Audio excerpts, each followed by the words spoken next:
this afternoon for our webinar on using Read and Write for STAAR Prep. This is Kay Tapera. I'm your territory director here in Texas. Also on the webinar is Justin Rodriguez. He is your customer relations manager.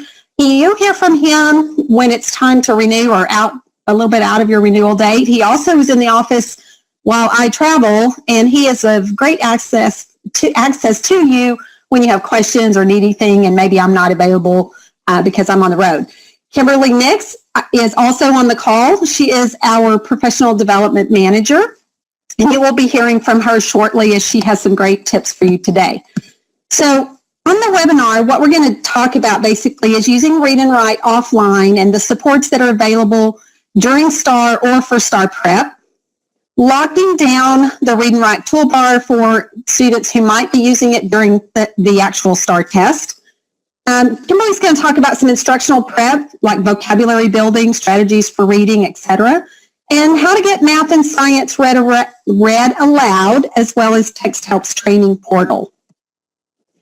Now, we're going to send a follow-up email with some resources. Attached to this email, there are some files that you can access if you,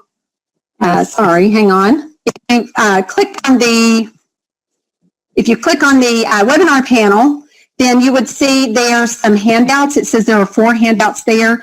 Those will also be attached to an email that you will be getting as a follow-up that will also have the recording of this webinar. One of the things that you will see is Kimberly actually and I worked together, and she did most of the work, but did a correlation of our tools, what we call them in their picture, and then what does the STAAR accommodations manual say is an allowed support for those tools for both the STAAR and the TELPAS. So we have 2 of these. We have the Read and Write for Google. That's great for your day-to-day instruction throughout the year. And we also have the Read and Write for Windows, or Windows version, same kind of correlation done for you. Again, copies of these will be on that resources email. The first thing that you need to know is that you have different versions of Read and Write available to you. You have Read and Write for Google, Read and Write for Windows, Read and Write for Mac, Read and Write for the iPad and Android tablet. The Read and Write for Windows will work offline if the computer is not plugged into the internet. So there are 2 options when you go to install this version of Read and Write. You will need your tech support's help to be able to install Read and Write on your device. If they need help, they can reach support at texthelp.com to get help. But basically, when they go out to install, there are 2 versions of Read and Write. There's Read and Write for Windows, and then there's Read and Write for Windows 11.5. What happened is we had Read and Write version 11.5, and then we started totally rebuilding the technology behind that product, and we're just calling that one Read and Write for Windows. So it's our latest. However, for any student who might need speech input for the STAAR test, if that's not a built-in accommodation during the test, the newest version of Read and Write, I believe, does not have the speech input feature in it yet. So if you're getting ready to start prepping students to have them using Read and Write for Windows and getting them ready for the STAAR test, and they need speech input as a separate tool outside of the testing environment for STAAR, then you might want to consider using Read and Write for Windows 11.5 for those students. So it really depends on the features that student might need that are not built into the test. So it works offline. You're going to need to install it. It also uses Microsoft Speech Input, and there is some training that is available when you start using that with students for speech input that they can practice using and get all set up ahead of time. You can lock down the toolbar. You can also customize it. So you see all of the buttons here. This is a picture of the Windows Read and Write for Windows toolbar here at the top. And let's say that a student maybe only has 5 tools that they're going to be allowed during STAAR, or that you want them practicing, or for even younger kids as they're starting to get familiar with the toolbar, you can customize that toolbar to show fewer features, and then you can lock it down. We aren't going to get into a lot of detail about that, but in the follow-up email, there will be a video on how to do that process. Now, I do want to show you and talk about on the STAAR test how that there is a video that we have to show you how to block text read. So on the reading test, there is that reading story, and it can't be read to students during the STAAR test. Well, with Read and Write, we have now added a feature for you to block out text and not allow it to be read. So I am going to do that now. In the PDF reader, lets teachers disable text-to-speech for their students on certain sections of a PDF. To use, you'll need to be using Google Classroom and have Classroom integration enabled for the PDF reader. To do this, right-click on the PDF reader extension icon and choose Options. Check the box that says Enable Classroom Integration.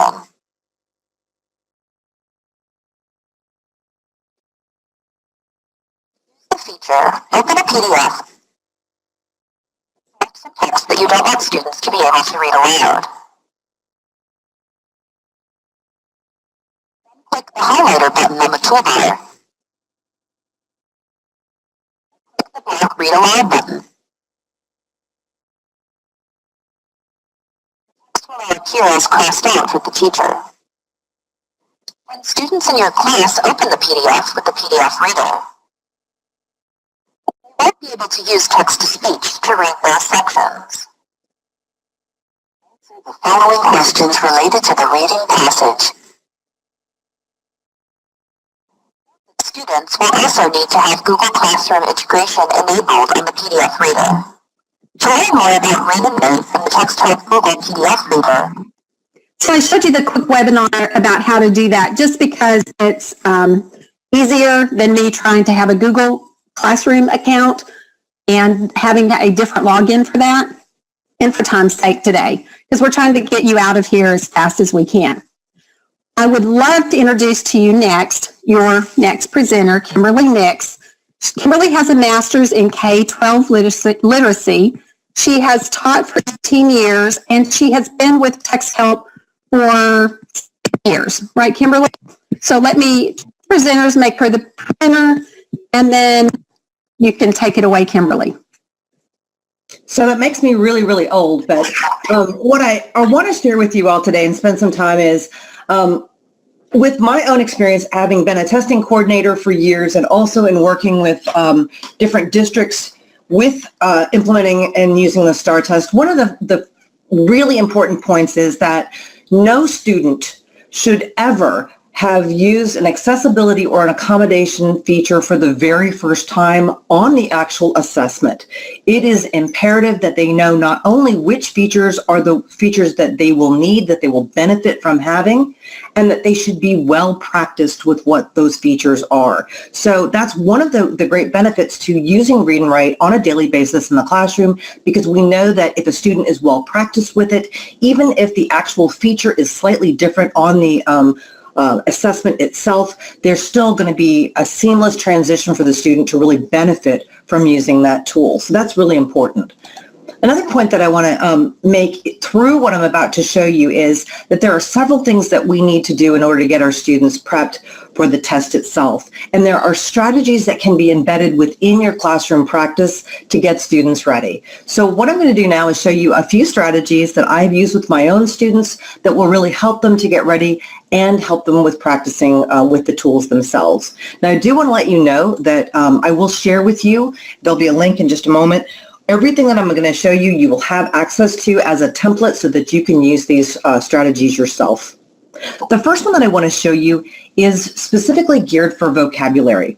Now, as a reading specialist and having taught reading for many years, one of the things that I found was a struggle to make sure that I embedded reading vocabulary instruction within my reading classroom on a daily basis. And it doesn't have to be something that is totally formal every time. We know that 75% of comprehension for students is based on word recognition. So we've got to get them exposed to as many words as possible, as often as possible.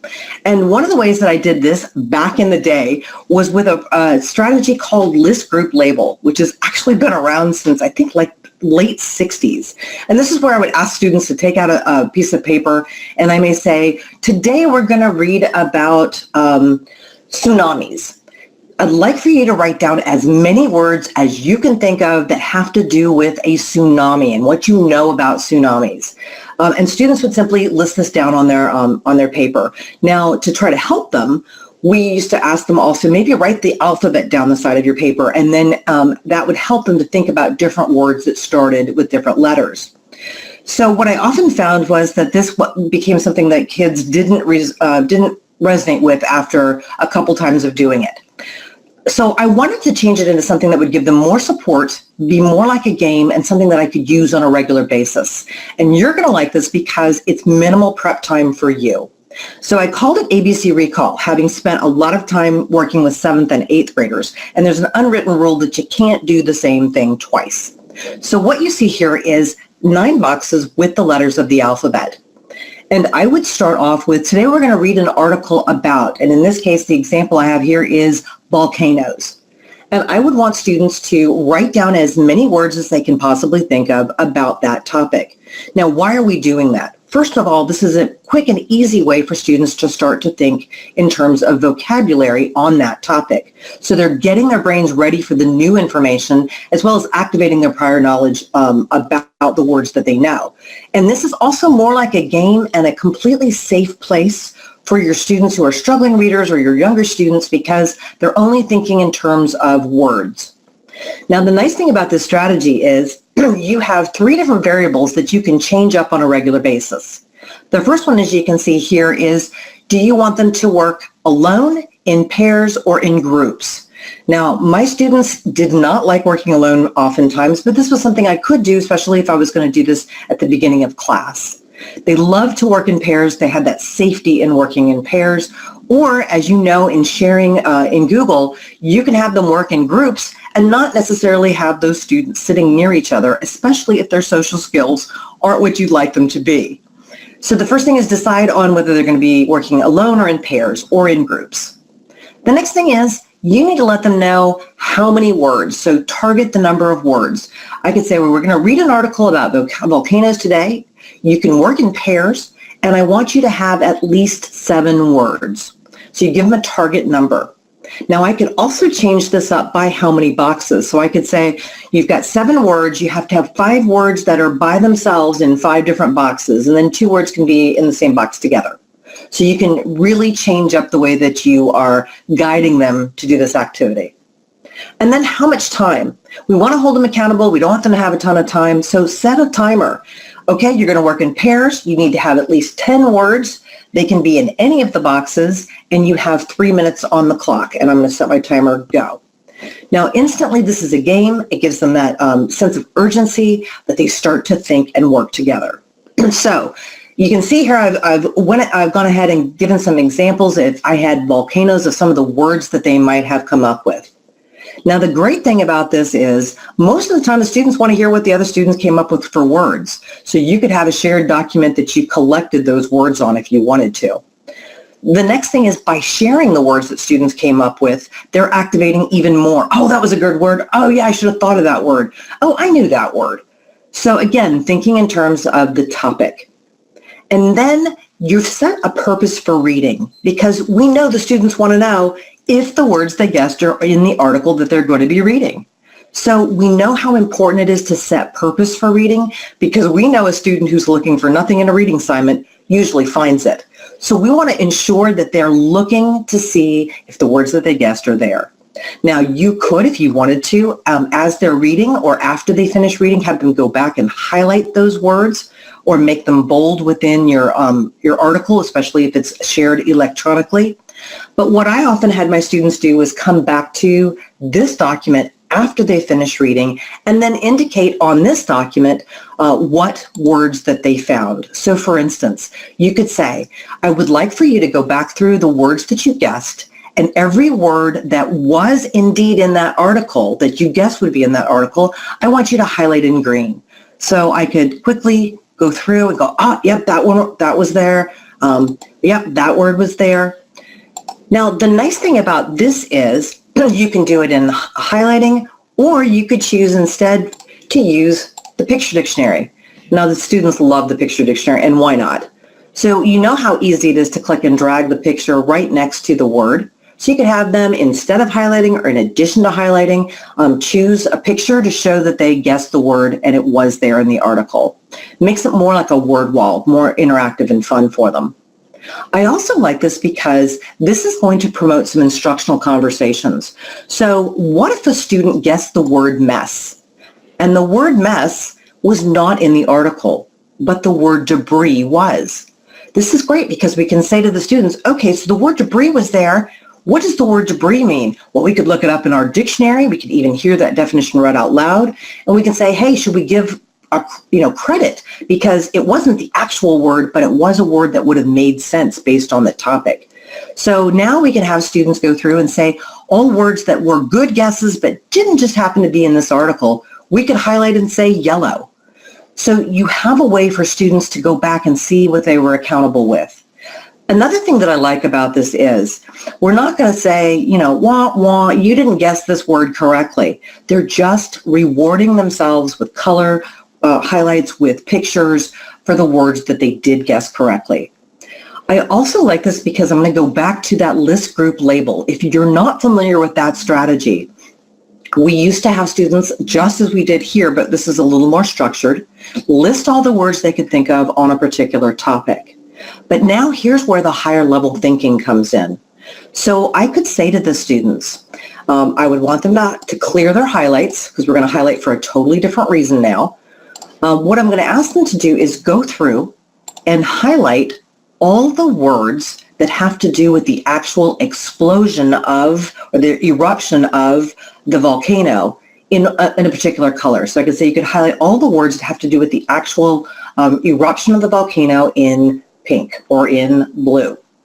Then I want you to go back through and see all of the words that you have listed down that have to do with the destruction or what happens to things around the volcano, and highlight those in another color. What you're doing is getting them thinking in terms of grouping. What do these words have in common? You know that you could collect those highlights onto a brand new Google Doc, so it would be very easy to see how you group them. Once you've grouped them, then ask them, what do those words have in common? Even though you've given them that label, it's great if you can give them an opportunity to write that label out. What you're actually working on is main idea and supporting details. You're having them think in terms of what the commonalities are and working backward to come up with a main idea title. So this is an added layer that you can really help them. Now we know that that reading is a complex thinking process. So the more you can do with having students think about it, think about the words, think about their reading, and helping them to practice in that thinking, the better readers they will be, because they are the meaning makers, especially if you're going to use our text-to-speech, which will allow a student who may struggle with their reading skills, they won't be struggling with making the meaning because they won't have to sound out the individual words. So this is a great strategy because you can change it up. You can whip it out with minimal prep time. You could just say at the end of the class period, I want you to think of 5 words from today and quickly give 5 words that you thought were critical important if I had to retell what happened and what we read today. So lots of ways that you can use this. I call it ABC Recall. I hope you find that it's really helpful for you. The next strategy also has to do with words, but I want to get into actually looking at how we can get students using the dictionary. Now, I hear all the time about how tech savvy our students are, and they absolutely are. But what I find still by and large is that our students don't know how to use technology to help themselves. And right now, I have yet to encounter a single state's standards that are not asking students to do 2 things. Number 1, be able to choose which is the correct definition for a multiple meaning word based on the way that it's used within an article or a passage. In addition to that, they often are asked to find the context clues, or what I used to say is, how did you know? How did you know that was the right definition? So having to go back in the passage and find that textual evidence to help back up how they knew that was the right definition. This particular strategy I used with students, and you can see I did a lot with 2 and 3 column notes in my classes, and with boxes because they were a safe place for my struggling readers. Plus it helped to add some organizational skills for my students who often struggled with exactly that. Now you can see what I would do here is I would preview the article or passage we were going to read in class. I would choose several easy multiple meaning words. I don't want them struggling with the new vocabulary and the new strategy. And then what I can do is I could give them the definition. Now, of course, we've got the dictionary, easy to launch. You can move it anywhere you'd like. We can click on the word, which is going to look up the definitions. They can hear each definition aloud, but we did make it so that it would be easy for you to copy and paste a definition right onto a Google Doc. So I could ask the students, by giving them the definition, just having them focus on the context clues. So I think that roll, based on the way it was used in the passage, means a list of names and not something that you eat with dinner or something your dog does. So I would just have students looking in the passage for the context clues. Now, I may give them the context clues and have them work backward to figure out which is the correct definition. So I'm going to give them some level of support. I would never just give them a big blank page like this. Now, the reason I like this particular strategy so much is that you're giving students credit for the process. You're getting them in the habit of accessing a dictionary, because we know we have at least 2 generations of students who've never accessed a physical dictionary in their lives. So we've got to get them in the habit of using that dictionary for help. And indeed, we know on the STAAR test, they will have access to pop-up glossaries and information to help them. And if they're not used to doing so, oftentimes they leave that help on the table. They don't even use it, and that's a shame. So you could even, depending on your ELs or your younger students, if they're struggling with the language, you can see you could add to help the student a picture clue, or you could have the student even answer which is the correct definition just by adding the picture of the correct definition.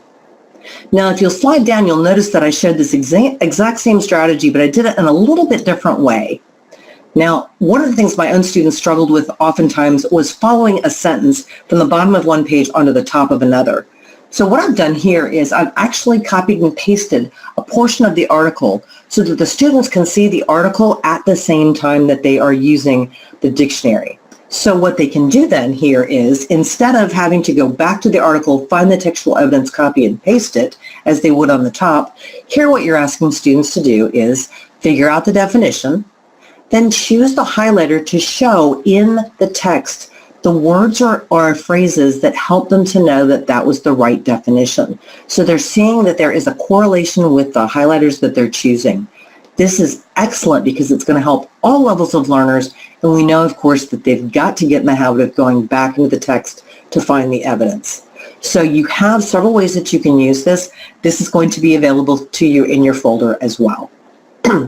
Finally, I want to show you that we know that our students are going to be helped by getting in the habit of using a 2-column note format.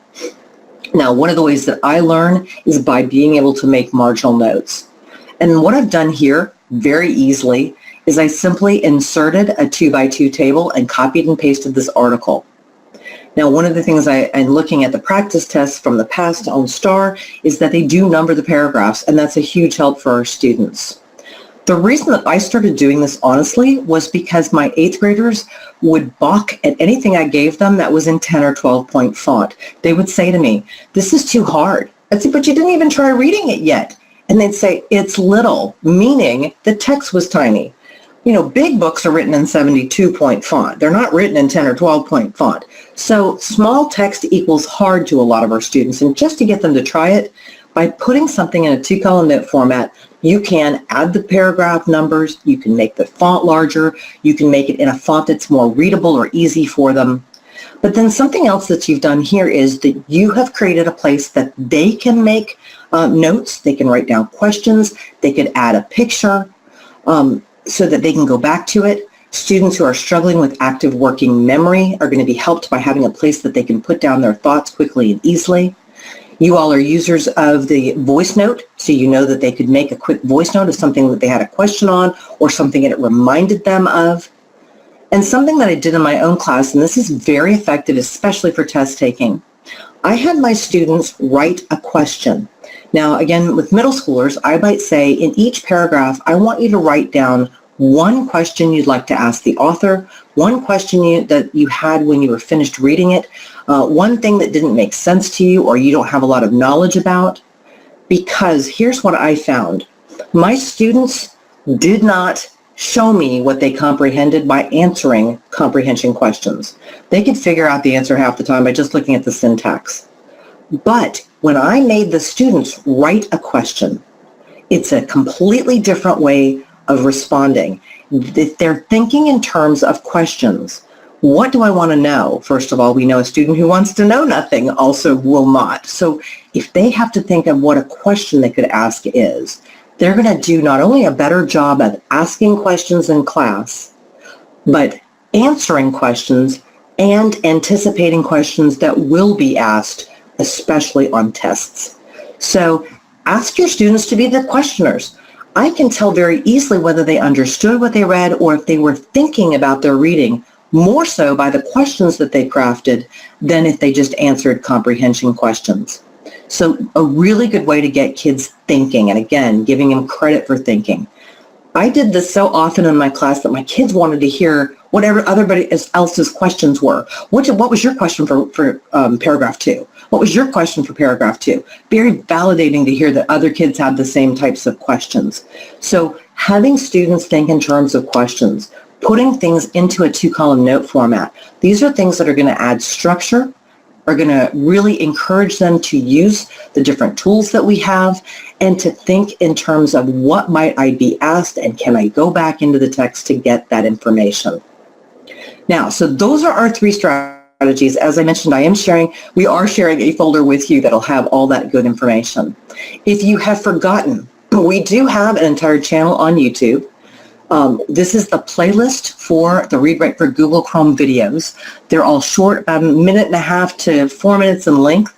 They go over how to use the individual tools, so you do have that video support.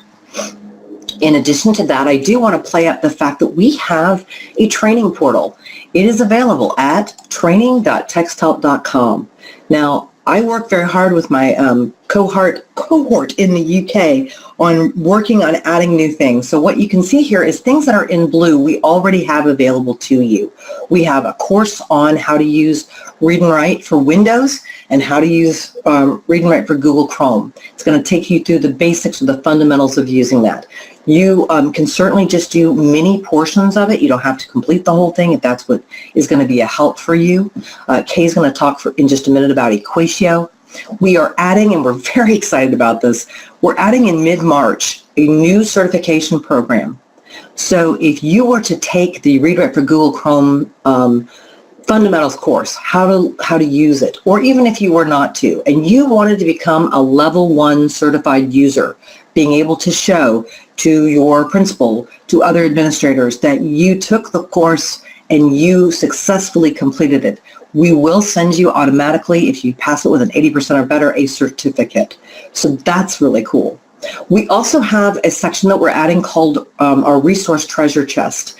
We have been amassing examples from teachers, from district trainers, from administrators, things that they're doing for implementation, ways it's being used in the classroom, how they're using it in a lesson plan, checklists, ideas, all kinds of great things. And I would encourage you, if you have anything you'd be willing to share, we will totally give you 100% credit for doing it. We would be really grateful, as would a lot of our users. So neat things that are coming with the training portal itself. And we're going to go back to Kay. Okay, Kimberly, thank you so much. Let me show my screen again. Sorry, guys. Thank you so much for your time this afternoon and your words of wisdom. We can tell that you were in a classroom for many years. A couple of questions came in while you were talking. One was, is Read and Write for Google allowed on STAAR? And the answer to that is no program that would take you to the internet can be used during the STAAR assessment. That is a TEA rule because they do not want, I think it's probably about cheating, but I don't know what they officially say, but they do not want students to have access to being able to get out and answer questions using the internet. So therefore, Read and Write for Windows will work offline without being connected to the internet, and it is a resource for you. So one of the questions was, how do we get it? Everyone invited to this webinar is a customer of ours, And Read and Write for Windows does come with your licensing, and our support team can help you, but you're going to need to go through your instructional tech person or your technology person, your tech department at your district, because they have access for going into something called our Essentials portal, and they need a product code to actually get the software to download. So they can email support@texthelp.com. They can email me. I can direct them to support, our support team, that if they don't know how, but they originally got some information on this, but if it's been a while, they may not know where the email is, etc. Now, one question that we get is, what about math problems? What about science equations? How do we make those read, or how do y'all do that? With Equatio that we launched in April, we now make math and science digital. It is basically transforming the classroom because devices can now be used, and it makes math and science easy. So you can easily create formulas by either typing them. We've got a quick shortcut of formulas. You can start to type SQ, you get predictions, you get square, square root, squared, etc. What do you want? You can speak the math and it will insert. You can use a series of symbols that we've embedded in here. You can use Desmos as an integrated graphing calculator, so you can actually show what happens when the value of X changes. If you have a touch device, then you can actually write on the screen. Students can solve problems. It works on PCs, Macs, Chromebooks, and just about a week or so ago, we launched our iOS app. So you can be like writing a problem out on a piece of paper, working with a student, and then you're like, man, I wish I'd have shown the whole class that. Take your phone, snap a picture, and it will show in something called Math Space that is built into Equatio Live. It will even convert that text, that handwritten text, to printed text. And it's free for teachers. So as of November, the end of November, Equatio is free for teachers. It works across the G Suite, so it works on doc sheets, forms, slides, and drawings. Math Space is built in to Equatio. That's where you can set up your problems and so forth, and it works in Microsoft Word. We are going to do an overview webinar of how Equatio works on March 1st at 10 a.m. with John McGowan. He is the Equatio manager and creator. He's the brain behind it. This slide will be in your resources, and down at the bottom where it says register by clicking here, that's going to be a link that takes you to that registration. So if you would like to join that webinar and learn how to use Equatio, John is going to do an overview on March 1st. The second thing I'd like to bring to your attention is the fact that, Kimberly is awesome. She has great ideas. She talks to school districts, not only in the U.S., but also all over Canada. She's got just this huge toolkit of resources available to you. But we do offer a couple of other trainings. We have vocabulary attainment and acquiring reading skills when you're using Read and Write. We consider these level 2 trainings. Justin or I, either one, are happy to help you learn a little bit more about what we offer in those 2 trainings and how much they cost. They're both available either via webinar or on site. And we don't want you to forget about the other things that we do, the other products that we have, like Fluency Tutor if you work with reading fluency, or RIQ, the product that we've built to help you grade your writing if it's in a Google Doc. So we want to be sure that you know about all the things that we do here at Text Help. And if you have any questions at all, you can reach out to Justin or I. We're more than happy to work with your district and help you, point you in the right direction. But we want to wish you the best of luck as you go forward in prepping your students for the STAAR test this year. We hope that Read and Write has made them feel comfortable so that when they get in front of the STAAR, this is what we hear. Oh, wow, this is like Read and Write. So we feel that with daily instructional use and the students being familiar with the tools that Read and Write offers, when they get in front of STAAR, the built-in supports will just seem familiar to them and they'll get down to business and get to work. That's what we hear from our districts. So we're here to help you. We're here to answer your questions. Hope you have a great day. And thank you so much for joining the webinar today.